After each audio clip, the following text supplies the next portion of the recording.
Rec League Podcast. Tell your friends, tell your neighbors, tell your family, tell your haters. Available on Anchor, Spotify, Google Podcasts, Apple Podcasts, Radio Public, Podchaser, Pocket Cast, Good Pods, Breaker, and Stitcher. At Rec League Podcast on Facebook, YouTube, and Instagram. At Rec League Pod on Twitter.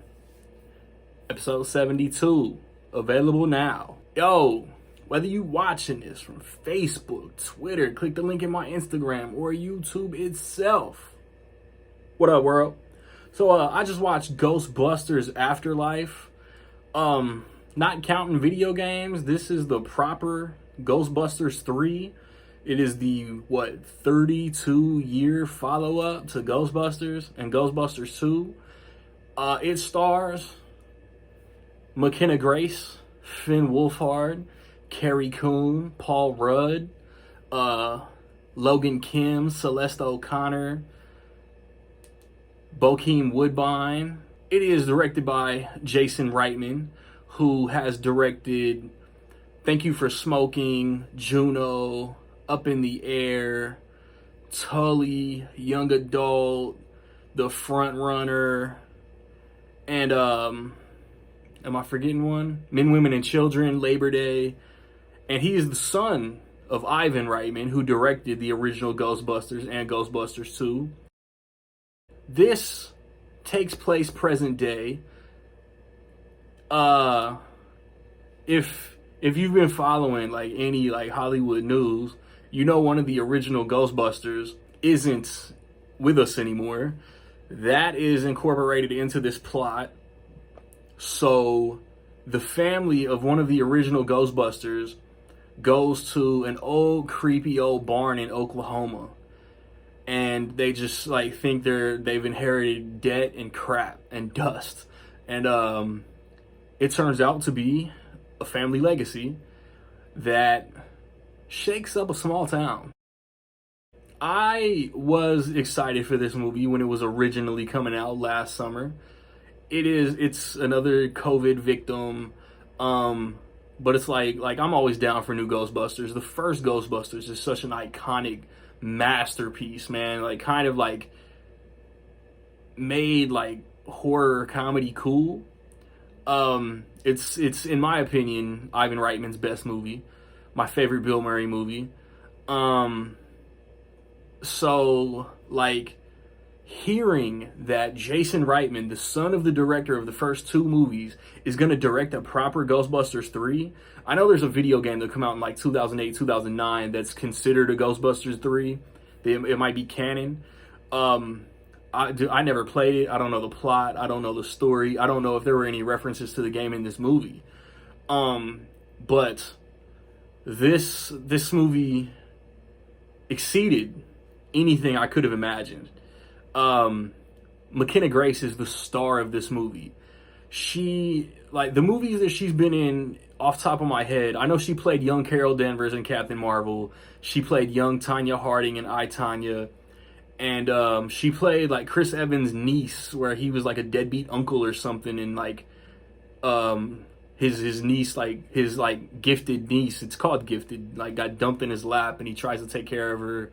The grandmother is trying to fight him or something. I've seen bits and pieces.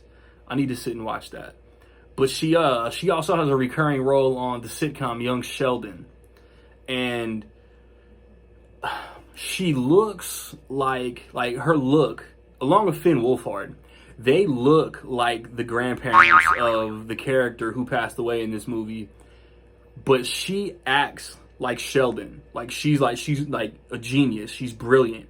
So her humor, her jokes, every time there's a moment of comedy for McKenna Grace and her character, she knocks it out of the park. It's so good. Finn Wolfhard plays the moody teenager who's pouty that he has to uproot his life and live and move away. And at first, I didn't care. I just didn't care about his arc. And then he gets pulled into the main story, and it's good. I just hope he doesn't, like Stranger Things, now Ghostbusters. I just hope he doesn't get typecast into these roles. Like, I know that you can't pass up on Ghostbusters. It's like I said, it's iconic. Carrie Coon plays their mom, and she's underrated, man. She was in one of the Fargo seasons, I want to say 2. She was in Gone Girl. She's just underrated. Like, I think she's a really good actress. Paul Rudd is Paul Rudd. He's one of the most likable actors on screen. His role in this is very interesting. Like, this movie, like I said, this movie feels like a sequel to the first 2. Actually, it's not a spoiler.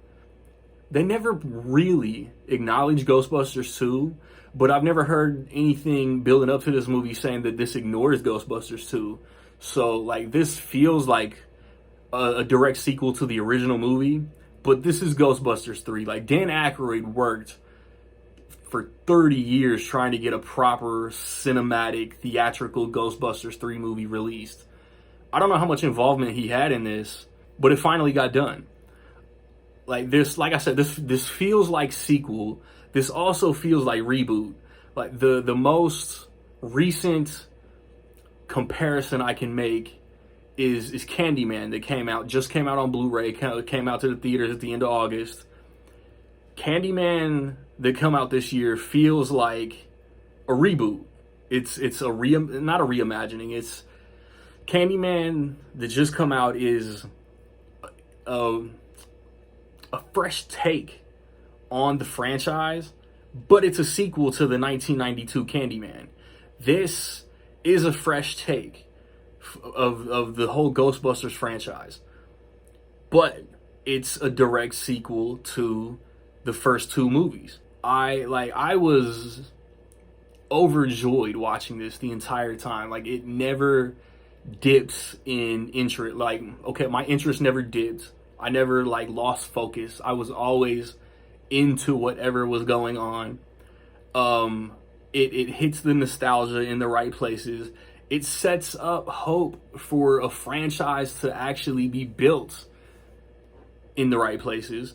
See, like, the last 2, the Paul Feig reboot and this movie has, like, this Sony created, like, this subsidiary production company called Ghost Corps.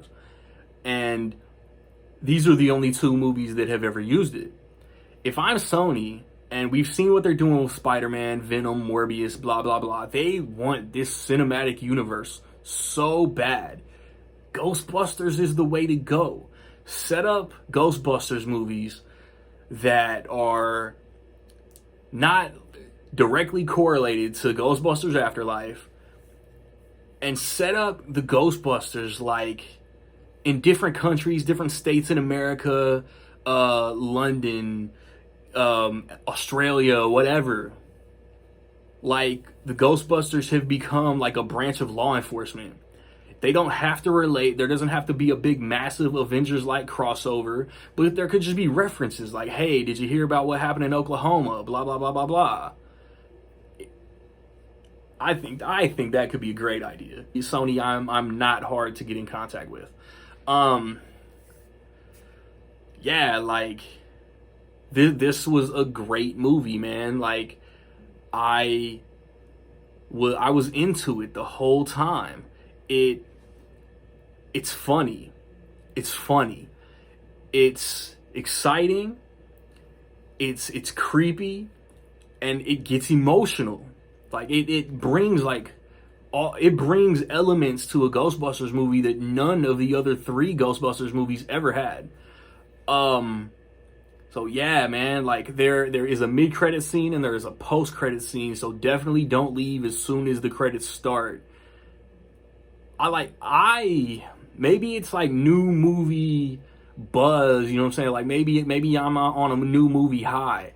But this, my biggest worry was Jason Reitman's always, like, it feels like Jason Reitman is always gunning for Oscar. He's making these prestige, you know, artsy. On the last podcast, with all due respect, I called him, like, dollar store Wes Anderson. Like, he's always shooting for an award.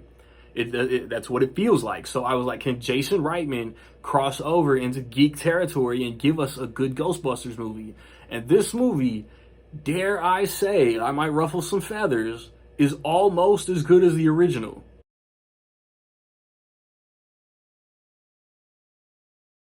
So with all that being said, I will say that in my opinion, Ghostbusters Afterlife is almost dope as fuck.